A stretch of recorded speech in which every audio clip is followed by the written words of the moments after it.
Добрый день, меня зовут Астя. Я преподаю литовский язык для начинающих и продолжающих изучать литовский в Диалога-студия. Сегодня мы обсудим тему «Гостиная». Выучим слова и выражения, которые помогут сдать экзамен в департаменте миграции на знание литовского языка на уровень А2.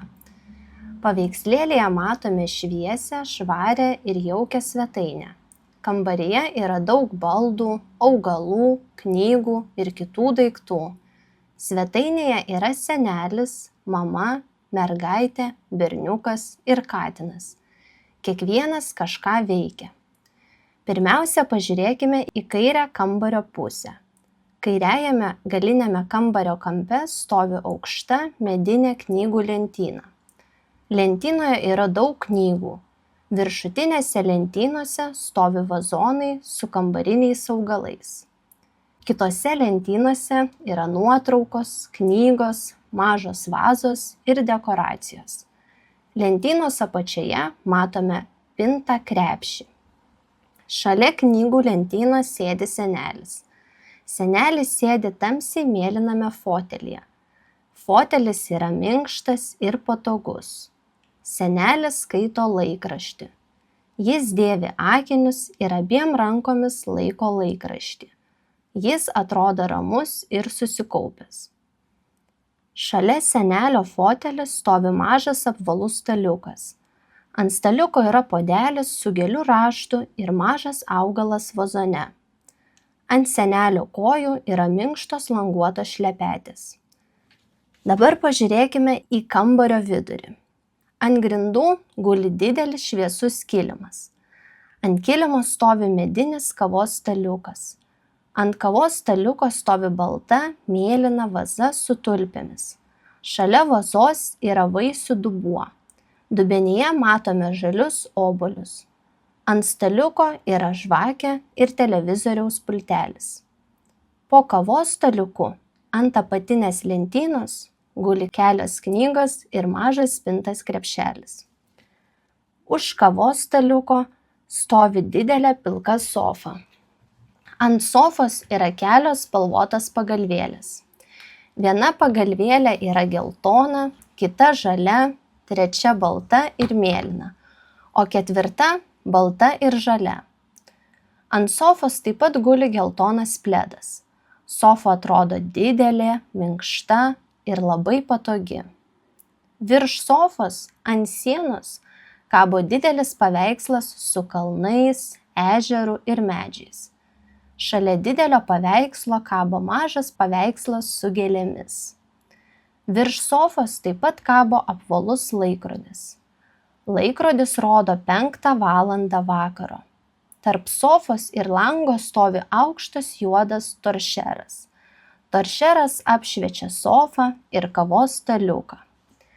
Paveikslėlė priekyje ant kilimo sėdi berniukas. Jis sėdi šalia kavos staliuko. Berniukas žaidžia su spalvotomis kaladėlėmis. Ant kilimo priešais berniuką guli daug kaladėlių – mėlynų, žalių, geltonų ir raudonų. Berniukas stato mažą bokštą arba namą. Jam linksma ir įdomu. Ant kilimo priešais kavos staliuką miega pilkas katinas. Katinas guli savo minkštame apvaliame guolyje. Jis ramiai susirietęs miega. Dabar pažiūrėkime į langą. Kambario gale yra nedidelis langas.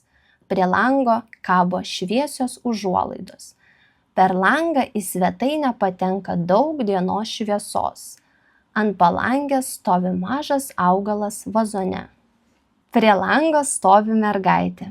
Ji yra tarp sofos ir didelio augalo. Mergaitė rankose laiko žalią laistytuvą. Ji laisto kambarinį augalą. Didelis augalas stovi vazone ant mažos medinės taburetės. Mergaitė mėgsta rūpinti augalais. Dešinėje nuo lango stovi mama. Ji yra prie televizoriaus. Televizorius stovi ant didelės medinės televizoriaus spintelės. Mama viena ranka laiko baltą šluostę, o kita ranka geltoną dulkių šluotelę valo televizoriaus ekraną. Ant televizoriaus spintelės šalia televizoriaus stovi nuotrauka ir mažas augalas. Televizoriaus spintelėje yra stalčiai ir atviros lentynos. Ant lentynų yra knygos, dėžutės ir elektroniniai prietaisai. Virš televizoriaus ant sienos kabo medinė lentyna.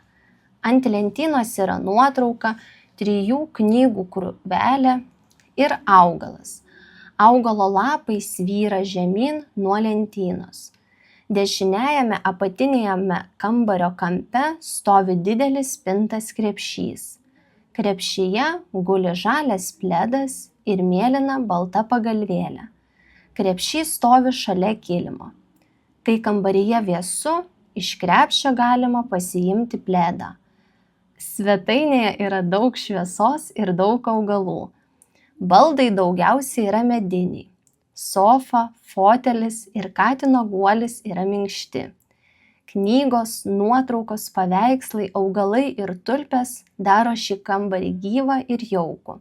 Matyti, kad šioje шеймоje вирауя гармония и vienybė. Меня зовут Асти. Я педагог в диалого-студии. Сегодня мы подготовили для вас много новых слов и продемонстрировали, как их можно использовать. Если вы хотите получить ясное и системное знание литовского языка, приглашаем регистрироваться на регулярные занятия личным сообщением в Инстаграме, в Фейсбуке или в Телеграме. Это Диалого-студия. Желаем удачи на экзамене. Сėkmės!